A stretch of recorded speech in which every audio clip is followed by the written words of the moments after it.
and welcome to the 67th Leadership Leaders Lecture on a wonderful topic, which is, I think, I'm sure all of us are part of it, and maybe some of your companies are in a bigger part there. And the topic is going to be Web3 community builders and vision for Metaverse. And to deliver this topic, we have an amazing and very inspiring, I'll tell you why it's inspiring, and also very illustrious a person, Tina Mani, who is a co-founder as well as CEO of two different companies as of today.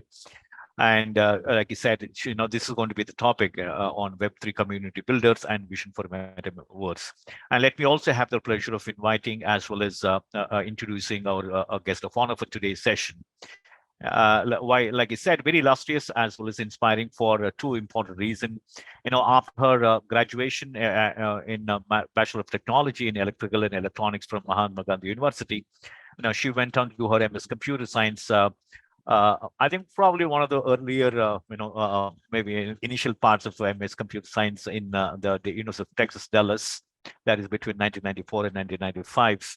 And after that, she worked as with senior member of scientific staff for 10 years, right, where she was R&D team leader, design and development of CDMA tools, SSG, SGSN, GJSN, and Media Gateway.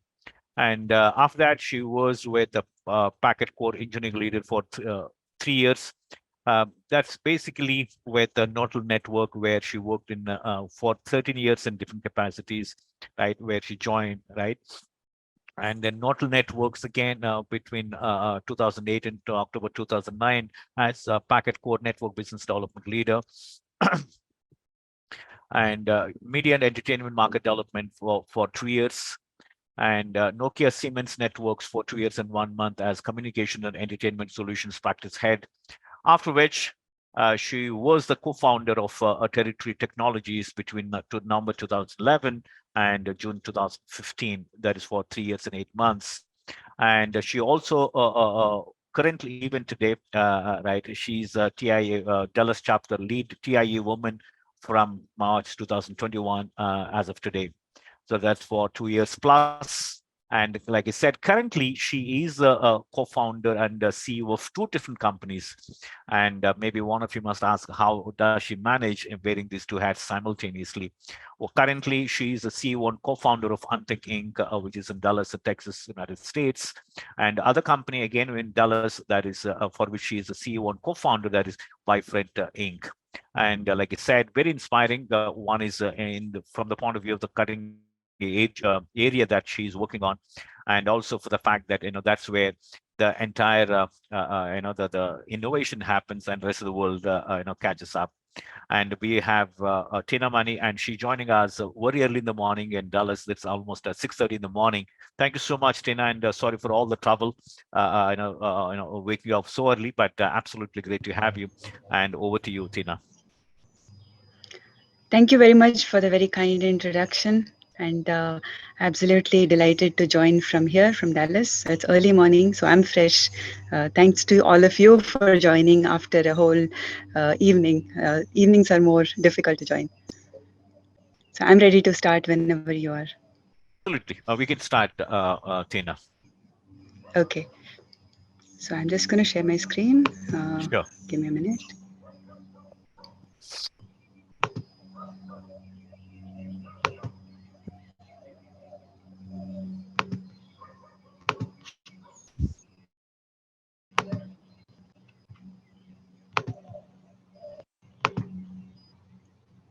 Yes, I'm ready to go. I hope my screen is visible now. Yeah, loud and clear. Great. Okay. Yes. So the metaverse. I guess if you guys must have been hearing about the metaverse since the year 2020, probably, when it became a rage and everybody was talking about the metaverse, right? So the metaverse, the term itself is a bit confusing because each person came from a different angle. And then to confuse it further, we had Facebook renamed to Meta. So I'd like to take this opportunity to give you some background, give you some terminology, and give you my point of view about the metaverse.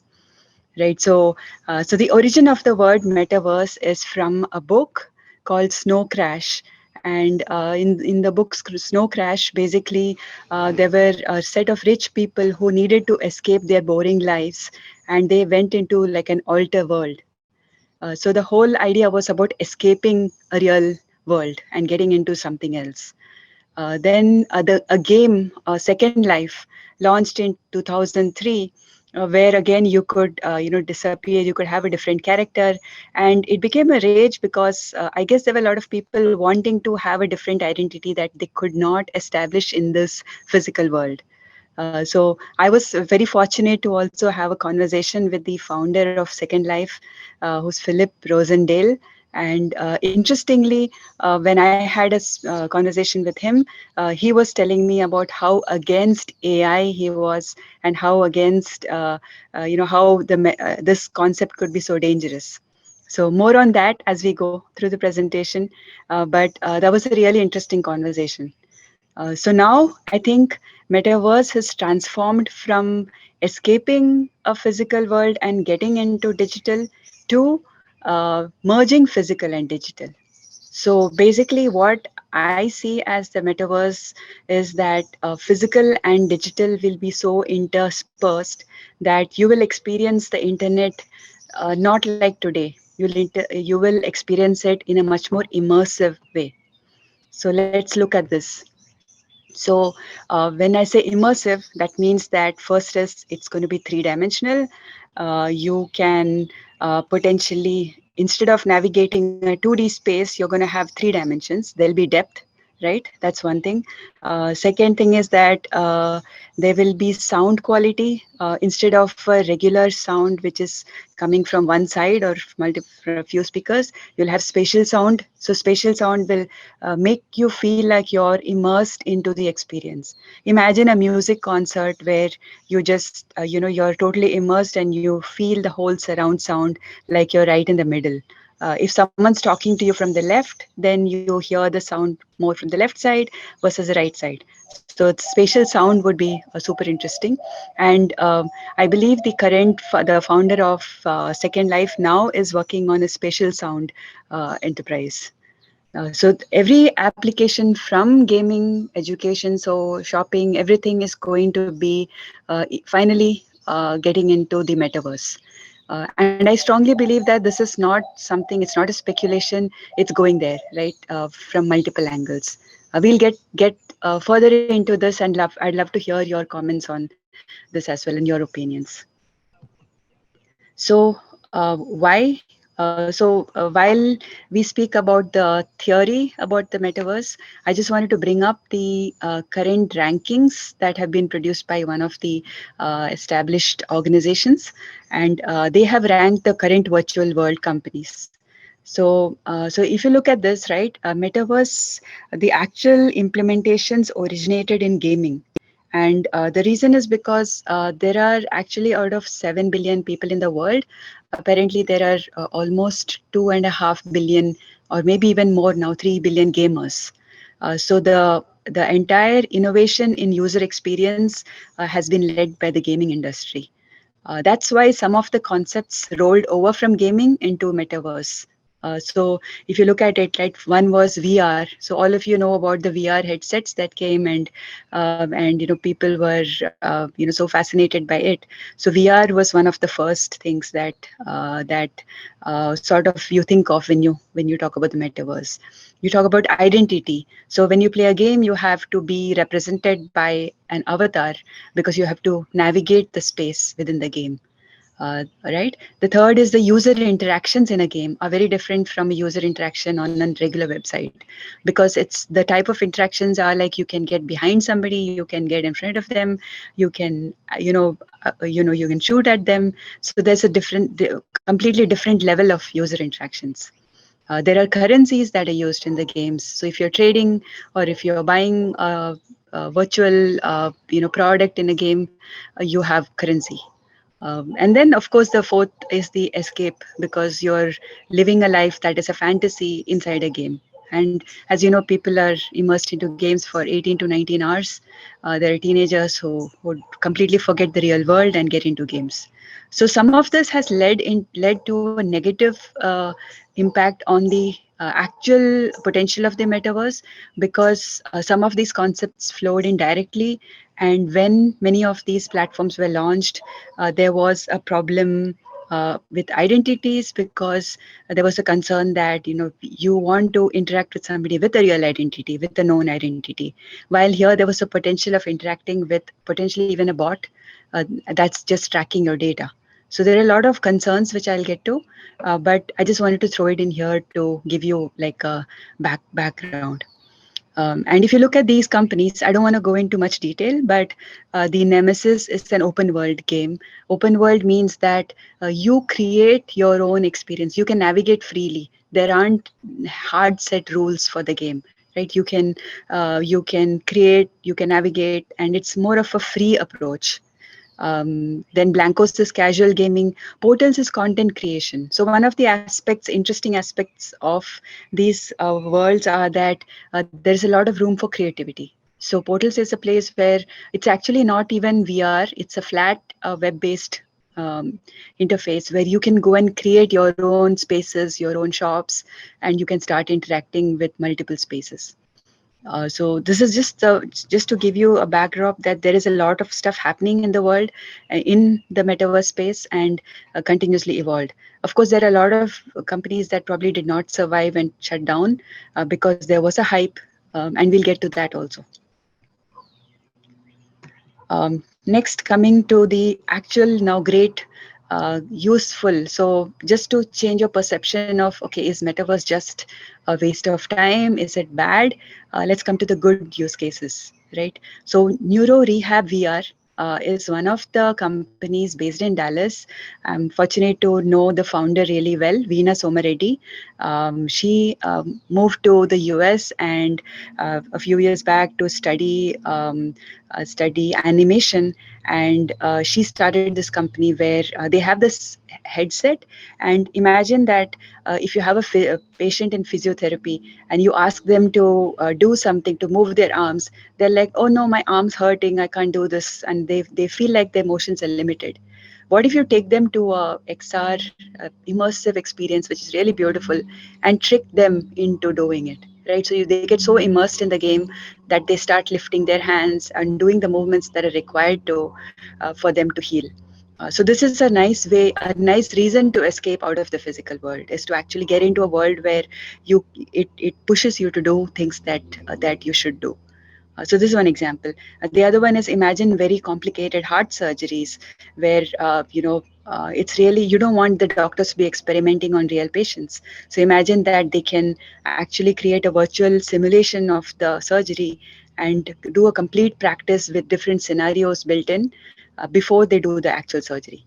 So these are the critical and most valuable cases of a metaverse, and I'll still call it metaverse because these are basically immersion. There's an immersion aspect, and there are a lot of other things like AI, which there's data collection involved, data collection and use of data. The other thing is, what are the aspects in the metaverse, right? So artificial intelligence. I think this year is the year of, if last year was the year of Web3, this is the year of AI. And in the metaverse, you need AI. And the reason is this. Um, Imagine that you have trouble navigating a 2D space, a website. It's complicated. Think of somebody who's older, like, maybe 60 plus. Think of them navigating a website. It's not easy, it's daunting. Now add another layer to it, right? The 3D layer. I have actually gone to so many metaverse events, and I find myself struggling to navigate and find my way around. So what if I could just press a voice bot and say, take me to this place? And what if there's a personalization there where because of what I say and ask for, the avatar learns my taste and takes me right to where I want with the right thing that I want. So this is the opportunity. These are sort of mandatory things I feel that would trigger the usability of the metaverse space. So I have just put three. I'm sure there are many more, but these are dear to me because at Unthink AI, that's my company. Our vision when we started, our vision was to have a 3D immersive experience for shopping, which is voice based and where you could just come in and ask, and just like a real store assistant, there would be a voice assistant that helps you shop. So we developed a voice assistant in my previous company at Wifred, and at Unthink, when we started off, we started building a space, and then we realized that building a 3D space was not easy. So we decided to first do the AI piece of it, and then embed it and partner with various people in the spaces. So this is just a background about AI.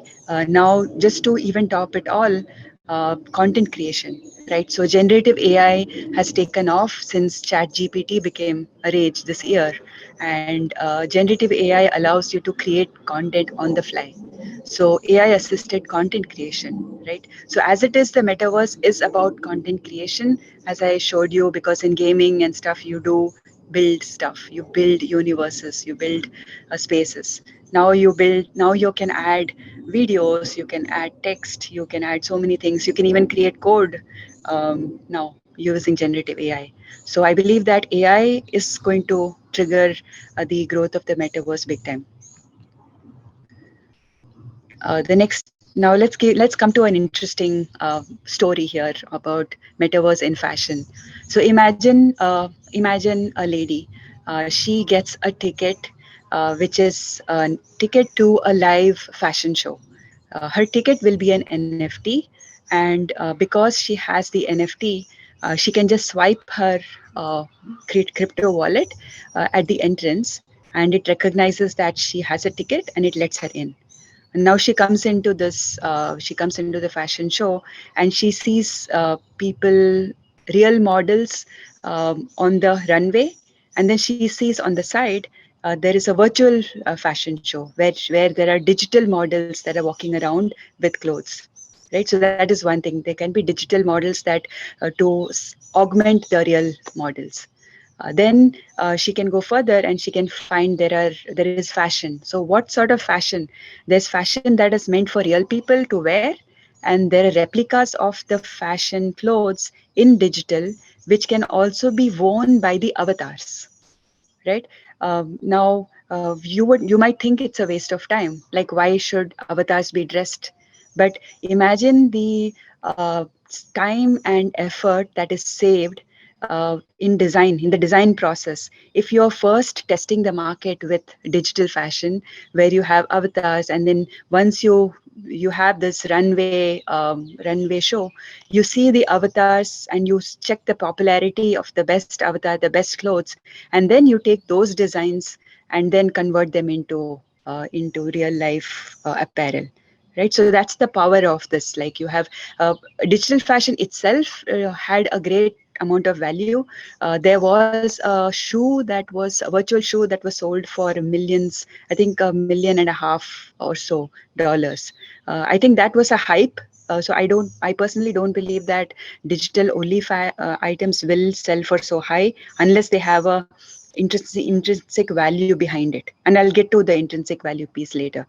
But definitely there is a huge value in a digital item getting tested in the market and then converting to real world design.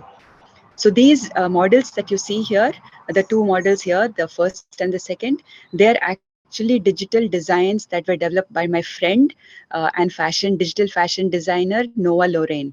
So I forgot to add her name in here for credits, but I want to mention this, that she's a digital fashion designer based in New York, and she creates these designs that are, and she's planning to launch something really big in very soon. So now this user has gone to the digital store.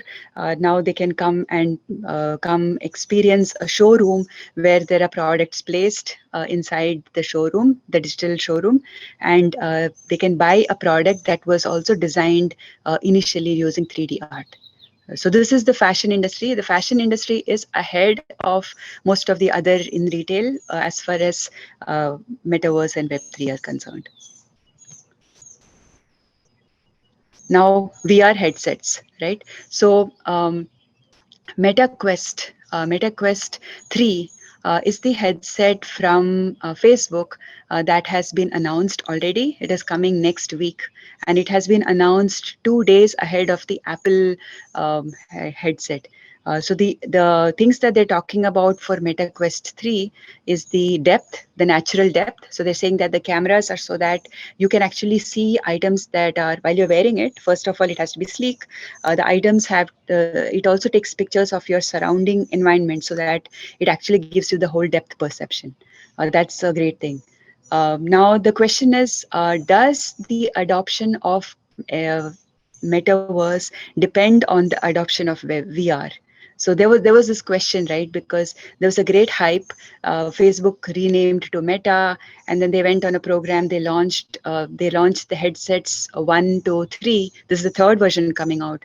The last version was meant for enterprises because they took a bet that these expensive headsets would not be purchased by end users, but enterprises could use it for their Zoom and digital communications. This was during the pandemic when they were expecting that everything is going to go digital. Enterprises going to invest in the experience of having your colleagues sit right next to you. But that, of course, did not take off. But that's always the case with early adoption, and it always has takes a life cycle. So now my question is the adoption of metaverse going to depend on VR? And uh, uh, my opinion is no. So VR in its maximum, or in the headsets in their maximum utility, have to be small, they have to be cheap, they have to be easy to use. And I can't imagine somebody wearing glasses and walking around all day, right? But it can very much become a accessory that is going to be used in your purse, just like your mobile phone, right? So I believe that it will come. It will take time, but it will come. However, the adoption of metaverse will not depend on the VR, because Android and Apple, all of them have apps that are native for AR. So AR is basically the superimposition of digital on top of a real physical world, right? So we saw the other case where you saw the real person getting into the digital space. This is the reverse. You have digital world superimposed on a real space. So for example, you guys, I don't think I even need to explain this, but there are so many applications like in real estate. You can imagine the where a sofa will go within a room, by just you just go and point the app towards the corner of the room, and then you can see it imposed. So you know that Amazon has already got this application where you can place the furniture in your room and see if it will fit or not. So AR is going to be absolutely big, much bigger than VR, and the real world applications are humongous for AR. So now, the next point is that even without VR or AR, you have web experiences which will come, web only experiences, because like I showed you, some of the spaces were developed in a web space. So as the cost of computing goes down, as one of the problems that I've seen in many spaces is that your device really heats up when you start using it, because it's not efficient in the use of the chipsets. So now, as you know, Nvidia has stocks have gone short up because the efficiency of chipsets has been going up, and there'll be chipsets designed specifically for AI and for VR. So with this, the cost of and the nimbleness will be increasing on one end, so that you have 3D experiences in 2D spaces, and there are also many technologies where you have the the I'm already seeing 2 or 3 companies that are really good and very good at making the web-based experience also 3D. So I believe that the word metaverse itself will fade away, because it'll become like the internet. So that will be the new experience or the new UI. Like today, nobody says mobile commerce anymore, right? You just say e-commerce, because it's understood that most of e-commerce happens on the mobile. Similarly, the metaverse, in my opinion, is just going to become the internet. So now that's with the metaverse. And now let's come to the risks. And what are the things? Why did metaverse, Web3, crypto, all these things get a really bad name? So here's my thesis. In the gaming space, it was perfectly fine to have a digital identity that is different from your real identity, right? I mean, you are Rocky in the game, and nobody cares because it's just a game, right? There's no real impact because you're just playing a game, and it's fun to be someone else. It's like a fantasy. Now, when you take this and transpose this into the real world, identity is super important because if you want to do trading, if you want to do anything that involves money, you want that the real identity should be identified. So when initially the crypto space started up and the metaverse concept started coming, there was a lot of fraud that happened because of unaware people who are unaware, and they got scammed because of big promises. There were people making money, but the problem is people were making money out of speculation and not behind, not with real stuff. So this is the problem of really good marketing, right? When you can market something that's not there. So there was too much hype, there were too many scams, and then the policymakers were not prepared for this because they didn't know about the space just going to explode. And even today, the laws are not clear about a lot of things in the crypto space, at least. So these are the adoption problems, but I believe that the real world cases where you have an identity verified, where it's just about having a better user experience, using data to help people, that's where those are the positive sides. But yeah, there are potential risks, and there is a reason why there was a problem with adoption of both the metaverse as well as Web3. So I'll get to Web3 now. I hope I'm not going too fast. There are a lot of concepts in this that sort of interleave with each other. So I will leave. I'm sort of hurrying up because I want to make sure that there's time for the Q&A. Absolutely, Tina.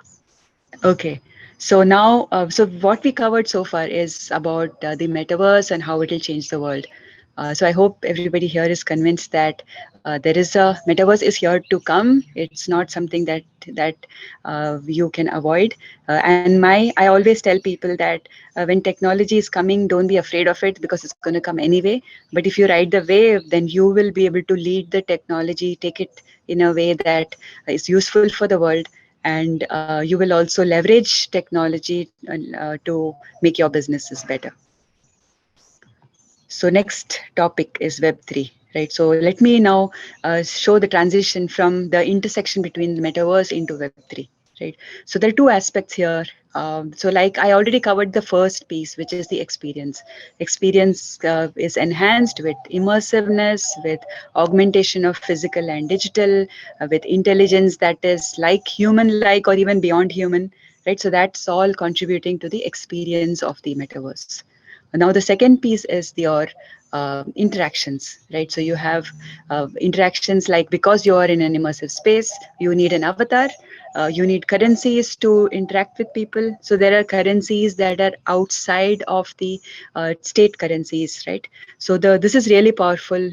You can actually create microeconomies because you can create custom currencies. Right, and then the third piece of interaction is the creation, the creativity. So everybody now can create, and we'll get into this piece, the second piece, a little bit going further. So what is Web 2.0? Right, Web 2. What did Web 2.0 do to the internet? So initially, Web 1, we just had push. There were companies that were on the internet. They would have a web page, and we as consumers would consume this. Right, so we would go and read, we would go and shop, we would go and read content, and it was great because it changed the world. Because now sitting in India, I could read and know about everything that's happening in other parts of the world. Now when social media was triggered by Web 2.0, where there is user generated content, right? Because now you can go on Facebook, you can create your stuff, you can post, and you can also make money because the companies like Facebook, Google, all of these guys were letting you make money by sharing a tiny, even if it was a tiny portion of the money they made, they did share some money. And so There was the birth of creator economy, where you have now influencers, right? So the creator economy is $100 billion market already. And basically every brand wants influencers to go and talk about shopping, and they pay influencers, right? So the whole idea is about microeconomies coming in. This is a social media based web 2.0 based social media. So the key here is the interactivity. Now, when you step into the third piece of it, that's Web3. So, Web3 is not just interaction, it is ownership. So, imagine that you are a creator and in Web 2.0, and you make money on Facebook. So you're still at the mercy of the social networks, right? So I just went to a conference yesterday where there were sellers on Amazon, and the biggest problem that they had, the biggest challenge was how to keep up with so many networks, right? You started with Facebook, then you went to Instagram, Twitter, you went to TikTok now, and then TikTok might get banned. There's a potential for TikTok to be banned in the US, and you have to keep hopping from one network to the other. And as you hop from one network to the other, your identity is lost. Like you have to start fresh, right? So how do you get all the Facebook fans onto Instagram, and from Instagram to TikTok? So you have to rebuild from scratch, almost from scratch in each place, right? So this is a problem of the web 2.0 based communities, because you're really at the mercy of the large players here. Now move over to Web3. You have your own profile. So imagine that there is a blockchain, and the blockchain is public. It's publicly readable, and you create your profile on the blockchain, and anybody can come and see your profile.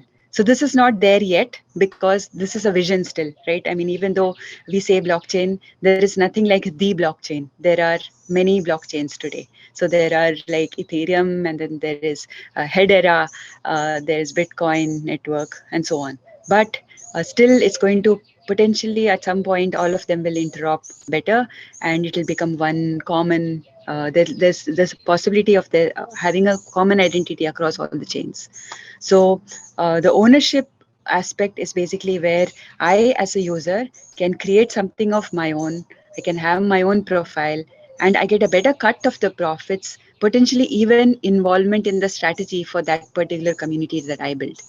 So this is the beauty of Web 3.0, because as you know, everybody today is looking at, oh, I don't like my job. I don't like my 9 to 5 job. There are like, I think at least 60 to 70% of the people say they do not like their current jobs, because it's a top down job. You have to do what your boss says, and you don't feel necessarily ownership. You don't feel the connection with your workplace. So imagine that Web 3.0 is a community of people where everybody participates for the better good of the overall organization. That's a decentralized ownership, which means that your responsibility is not less, it's more, but it'll actually be more engaging than a a typical corporate type of setup where everybody is sort of reporting into a hierarchy. So now ownership, right? Let's get into ownership a little bit more. So these are the areas that started off with the ownership concept, again because of the background in the gaming space. So content ownership, right? Like I write a book, I'm a publisher, I get certain royalties from the publisher. Can I own it so that each time I write a book, I can sell an NFT? I can sell that as an NFT, or with an NFT, and then there's programmability built in, right? So, for example, let's say I have a NFT, and I sell my book to you. Now you give me money for it. Now you resell the book because you've already read it. What if that royalty can be passed on to me forever? So each time the book is sold, there is a program that is automatically taking a cut and giving that back to me. So this is the beauty of tokens and programmability, which I will get to. But coming back, ownership is got to do with content. It's got to do with art. I can create a piece of art, and I can own it and make money. Music, virtual goods. So this is the traditional ownership, which first took off with Web3, and this came because of the background in the digital, and because of the people who were most active in the digital space. Now let's look at a traditional industry, right? So real estate. So financial inclusion. So this is a real tweet that I just took and pasted here. This tweet was, I think, 7 hours before I created this presentation, which was like 2 days back. So there was a home in Colorado that was tokenized. So imagine that instead of selling one property, or imagine that investment is usually the luxury of only few people, because only few people have most of the money, right? So only few people can actually invest their assets and make money. Now imagine that you have an asset which is like a stable asset, like a house, a $740,000 house in Colorado, and that house was tokenized, which means that the asset value was split into multiple tokens, and that was used as collateral. Right. So this was done using a platform called Toko. Toko is on the Hedera blockchain, and I'm talking about Hedera because we have also built our product on Hedera, which is an enterprise blockchain, and it is backed by large companies like Google and a lot of banks. Even it is even backed by IIT Chennai. It is backed by Tata. And many companies across the world. So imagine a platform that can help you tokenize a big asset, and let instead of one investor in a $740,000 home, what if you can have 10,000 people who can invest in it? So that's the beauty of fraction tokenization. Now, the NFTs, right? So NFTs again. When I say the word NFT, a lot of people look at it and what do they imagine? They imagine this piece of art that was sold for a ridiculous amount, right? So you would have heard about the piece of art that got sold for $67 million. Of course, that was all based on hype. And this is so NFT is not equal to digital art that has inflated value, right? It is actually a token. NFT is a non-fungible token, which means that there are only limited copies of that token possible, right? So just try to imagine what the power that an NFT has. These are the utilities of NFTs. NFT as a receipt. So I showed you the example of the lady who walks into the store and she uses an NFT as a ticket. So basically, she's got a receipt that is on the digital space. You don't need to carry your paper ticket, and this is on the blockchain, which means that because she attended the fashion show, she now can get benefits from that even 5 years later, right? The organizer of the fashion show can find all the people who had the NFT and then send her a discount for every year that she attends. She can take that receipt and show it off on her social profile and say, I attended this particular event. Imagine that you go for a cricket, like a very memorable cricket game, and you have an NFT, and you can show it off to your children and say that, you know what, I was there at this game. And this digital receipt is there on the blockchain. It is verifiable. It can't be, basically it's verifiable, and so that's a proof, right? A property deed can be an NFT. So instead of having paperwork, you can have a digital record of your property. There can be certificates as NFTs. There can be membership tokens. So think of anything that is a token that is authentic, verifiable, and that can be transferred programmatically or transferred with a rule built in when you transfer it. So this is basically the fundamental concept of an NFT. And so there's hundreds and hundreds of use cases of NFTs, which are way beyond art.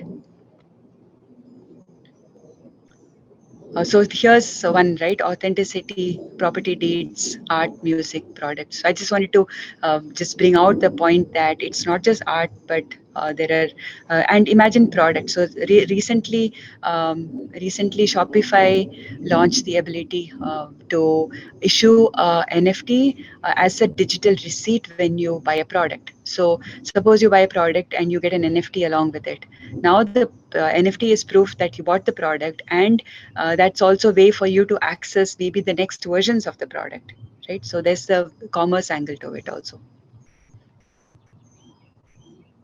Now, let's come to the key point here, key point of this topic about the ownership, right? So let's look at, I'm going to show you example, again, walk you through a very interesting example, which is again close to me because of, because we also, we have already implemented all these aspects on our platform on unthink.ai.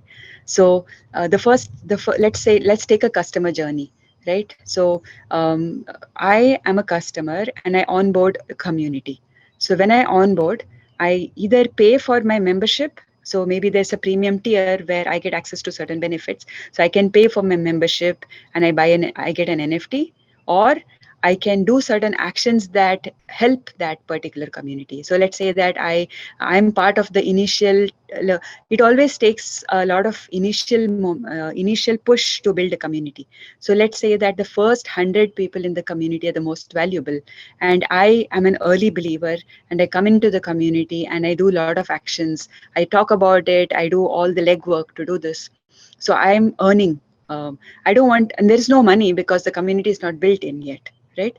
So I'm just coming, building the community because I believe in a cause. Let's say that I want to have build a community of people who are helping the hungry people, to do for a charity, right? So the initial legwork is very much. So let's say I come, and as I earn points, as I come in to the organization, I start doing actions, and with each action I get points, and these points get translated to tokens, right? So I'm accumulating tokens now, and there are certain amount of certain tokens which are very valuable, which are of a limited quantity.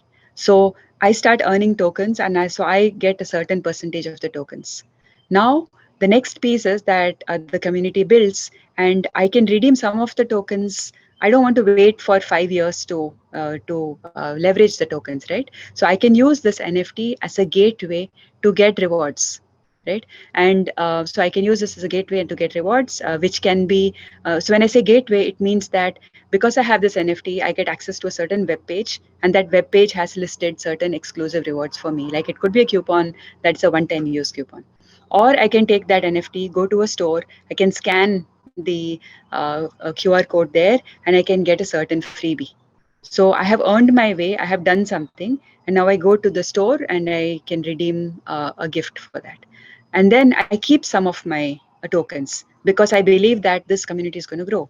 So as I keep them, I keep them, and because there's a limited quantity of tokens, obviously, if this community is adding value and if this community is growing, the value of these tokens keeps increasing. So basically, there is a full-fledged microeconomy that is created with this community, built by the people who contributed to it. So just to give you a real world example of this, I will just use my own platform here, unthink.ai. Right. So unthink.ai is a platform where anybody can put up a store in minutes, and then they can start earning. Right. And the store is built using AI, where you can write content, you can match the products that fit with the content, and you can link them to a place to buy. Right. So let's say that I am a user of the platform, of Unthink platform. I join the community, and as soon as I join and as soon as I do my first action, I get my first NFT. Now, with this NFT, I can go to a page which is got rewards, and rewards there are contributed by Unthink and by all the brands that want to participate in that store place. Right. So there are multiple brands. So now I don't have to depend on just one entity giving me a reward. Imagine your general loyalty where you go to one place and you get a reward, and then the rewards never pile up. Like you lose your airline miles, you lose your bank. A lot of the rewards just go unredeemed.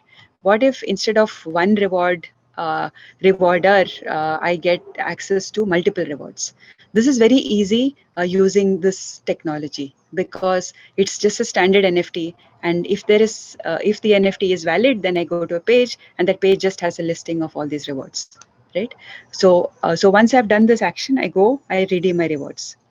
The third step is that I keep this NFT, and the NFT gets updated with my profile. So suppose I earn 1,000 points, the NFT is we write to the NFT saying 1,000 points earned. After 1 week, maybe there are 1,500 points. So this NFT becomes my certificate, and I am gaining a reputation. So when a brand comes to look whether does can Tina promote my product, they can see that, oh, she has earned 1,500 points versus another influencer who has earned only 700 points. So there is a proof here, right? So there's an authenticity and there is a proof that you're building up here. So imagine how powerful this can be, because your community now is growing with participation by people where they use NFTs, they get rewards, and um, they pretty much grow a complete economy. So yeah, so I think I'm done. I might have gone through too many concepts too fast, but I'll just stop here. And this is what the agenda was. So I hope I have been helpful for you to get some more insights into the metaverse. What's the vision? How it will change the world? Web 3.0 and Web 3.0 communities. So I'll leave it here for the Q&A and see if you guys want to ask any questions.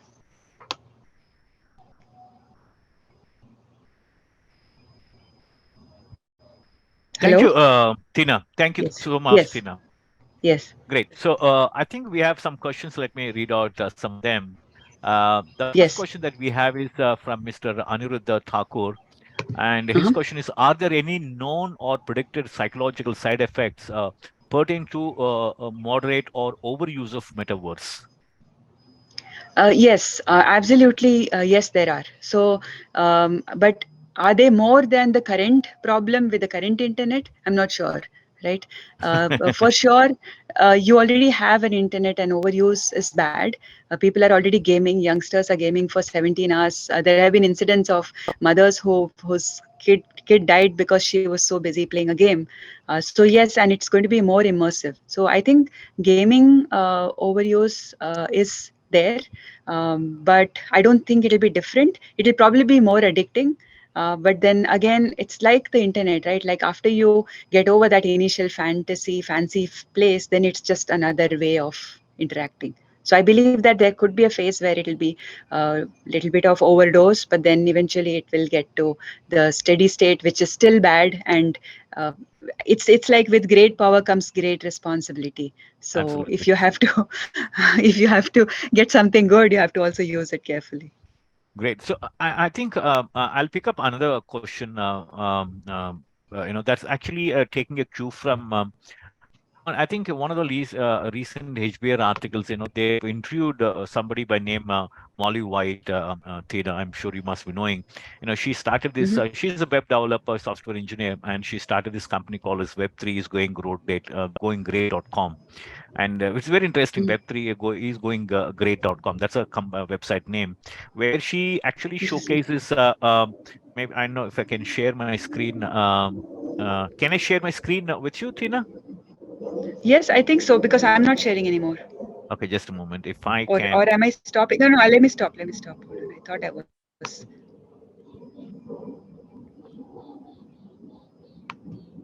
No. Pause. Okay. I'm can not you see sure this? if I can. Yes. Yes. Yeah. So this is the one I was referring to. The Web3 is going day.com, right? It's a very interesting one, and they started a very young web developer or a software engineer, where she actually writes about all the I wouldn't say scams, but all the things that are going north kind of thing. And in the light of all this thing, this kind of stories coming up every now and then. I think for every one success, you might have maybe two, three big unsuccessful stories, including what has happened to SFB, right, Mr. Right, FTS exchange and all Yes. that. So, in the light of that, how does it improve or shake? The so the like you rightly said, Web3 community's confidence into the new technology. Yes. Absolutely. Great question. So I think okay. So let's take a few aspects, right? So one is the wallet. right? Mm-hmm. So there is the problem with the current wallet system is that you don't need the identity to be tied to the wallet. And I Mm-hmm. believe, like I pointed out, that I believe that being able to verify the identity, having a KYC as a mandatory step before you do any wallet transaction, I think is a precursor to adoption and to confidence. Because you can, I mean, I being in this space and being aware of this, actually got almost got scammed by somebody who impersonated another partner of mine. So there was a Wow. person who came on Discord. Unfortunately, I think for platforms like Discord and all are not necessarily the right, because they were meant to be gaming platforms. So Mm-hmm. someone created a fake identity of a person who was I was already interacting with, and I had lost my key for my wallet, and she was helping me recover it. She sent me a link, and then I realized the link looked like just a URL with a IP address and nothing else. And thankfully, I copied the original person on an email, and she quickly called me and said, "Hey, that was not me. I didn't send you the link." So uh, I think the wallet identity being tied to the real person, the KYC, is critical in my view. That's one of the things. Okay. Yeah. But I think I know. I think again taking a cue from there. I think the if you look at the early adopters into this one is definitely the companies who are actually creating it because they know then the entire architecture. So therefore, they'll be very well versed with the in and out of it. Where the blind spots are, including Yeah. the caveways. All that's one the segment that you have, which is the largest segment, which is actually like you said, creator economy kind of thing. But the other Yeah. segment, if you look at the user segment, right, because it has Yeah. not come to every person, but I think the person who are going to be, or the people or the segment which is going to be very eager to adopt this one is going to be early adults, right? That's the kind of age that you're looking at it, because even Yes. if you look at the Yes. companies, right? So therefore, those are the people who are want to explore, and maybe at some point of time they want to be also want to be mischievous. That's one. And the second thing is that if you look at the countries actually which have allowed this to happen are some very small, tiny countries. I don't want to name it, but I'm sure you would know it, right? But I think all the other, G7 or G20 countries, not all of them, but definitely most of them are very cautious about it, right? Right now, I think, if you look at a country like India, right, we are, if you look at the RBI, I think it is very, very cautious when it comes to, the what to say, allowing this to happen. But nevertheless, I think therefore from that point of view, when you look at the consuming community, that the early adopters, right? Given their what do you say interest in exploring it, and maybe out of curiosity, and they may not have a lot of stakes, right? Because for them, it's lost kind of thing. But then. When you look at that consuming community, right, the early adopters kind of thing, how do you want to, or how do you think, they should be educated, or they should be made aware of, the things, the few things that can go actually completely north, and therefore, so that rest of the community does not lose faith or confidence in this new technology, Tina. Yes, yes. Unfortunately, yeah, that's the reality. Any new technology will have, one is it'll have awareness issues, second, it'll have technology issues, right? Like the early internet, how many of us gave credit cards to the internet? We would never give a credit card. And now you don't even think twice before you give your card to make a transaction, right? So I think it's similar to that. But I believe that the one aspect is the education of people, like you said, about critical things like connecting your bank account. So, for example, Mm-hmm. when you use crypto, right, there is an up ramp, which means you buy crypto with money. The second is that you convert crypto back to money, right? So a lot of regulations have been set about the money to the up ramp and down ramp, and usually only the larger, like really valid entities are allowed, or they have Mm-hmm. licenses to do these things. So one item should be to caution the youngsters to not, first of all, share their keys, to not lose their keys, because there are wallets, there are custodial and non-custodial wallets where Okay. you maintain ownership of your key. So one is never share your private key with anybody. Keep it to yourself. Write it down. Don't put it on the internet anywhere. So there are a lot of wallet-related practices. That's one, right? The second one is that never work with someone whose identity you don't know. Mm-hmm. And like I believe strongly that this is a main critical. Like if I could name one thing, it could be the identity. So Absolutely. that's what I believe. And the third is that you let people play with the harmless use cases, right? Mm. I mean, that's the way a technology, like you don't need to do everything on Web3, but why not do simple things like, okay, I'm going to have a social commerce platform, and I'm going to just get some gamified points. So Mm. it's low impact, right? It's small ticket sizes. Absolutely. So I think start slow, and then the third, of course, is the regulation. So I believe that only if all of us get educated enough, there'll be enough experts to guide the regulators and policy makers about what to do. So right now, what happens with the policymakers is that if there is a doubt, they would say no, because they don't want to take the chance of saying yes and having their responsibility for things going wrong. Absolutely. So, but I still do believe that if we do not take the opportunity, we'll be behind the many countries that actually are allowing a lot of this to happen. Great. Absolutely. I think we have just hit 6 o'clock. I don't know what time it is in Dallas right now, but it is 6 p.m. in the evening here in India, Tana. And thank you so much, for your time, especially early in the morning, and that too on Saturday morning.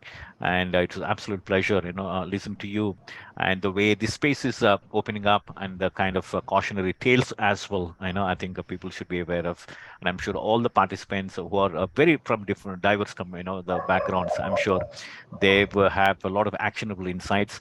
And I think I have a last question. Can any one of these people plan to build a store on your platform, Unthink Inc., Tina? Absolutely, I'll be so delighted. Thank you. I did not want to push an agenda into the call, so I did not mention No, it. no, But no. I'm I so think in glad. case, Yes, but I think if somebody is genuinely interested, I think, yes, since they know you now, at least, somebody wants to make an attempt, I think then maybe they can reach out to you, and then, yeah. start, what do you call, and we'll also definitely, canvas and scout for, more people to be part of your community as well. Absolutely, and I think the best way to try something is to just experiment, right? So it's almost like a no cost, very simple experiment which people can do, and just once you immerse, then you understand the technology much better. Exactly. I think more than anything else, now that they've heard the cautionary tales, at least they know Yeah. that they are going to be in the very safe hands, especially with you. Yes. Sure. Yeah. Absolutely. Thank you so much, Tina, and from all of us, from all of our participants, thank you so much for your time, and I look forward to hosting for them maybe the next avatar of Web3, or maybe Web 4.0. I don't know. I mean, I think as the technology cycles are shrinking, I think maybe we Yeah. can get to see Web 4.0 in no time. But thank you once again from Great. all of us, Tina. Yes, and thank you so much for the opportunity. It's been a pleasure. Absolute pleasure and honor ours. Okay. Bye. Thank you so much, Tina.